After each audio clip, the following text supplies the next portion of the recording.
এই ছেলে দিয়ে কাজ হবে ইনশাআল্লাহ আজিজ। এর মধ্যে তারেক জিয়া সাহেব যদি অবশ্যই কামিয়াব হবে, তা কামিয়াব আসলে আমি ওনাকে বলবো, আপনারা বলেন নবীর পরে, বলেন নবীর পরে, নবীর পরে নবী নাই, বেদাতে হেদায়েত নাই, হারামে আরাম নাই, হারাম পার্টিতে আরাম নাই, হারাম বন্দুকের গুলিতে আরাম নাই, হারাম পিস্তলে আরাম নাই, কোন বাতিলের সাথে আপোষ নাই।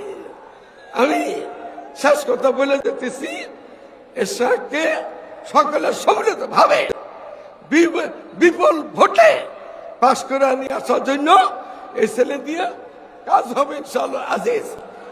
এত রকমের দরকার দিলাম, আমরা যেন জালেম না হই, দেশ যেন সুন্দর হয়, ভালো হয়, আল্লাহ তাআলা তৌফিক দান করে। আসসালামু আলাইকুম ওয়া রাহমাতুল্লাহ।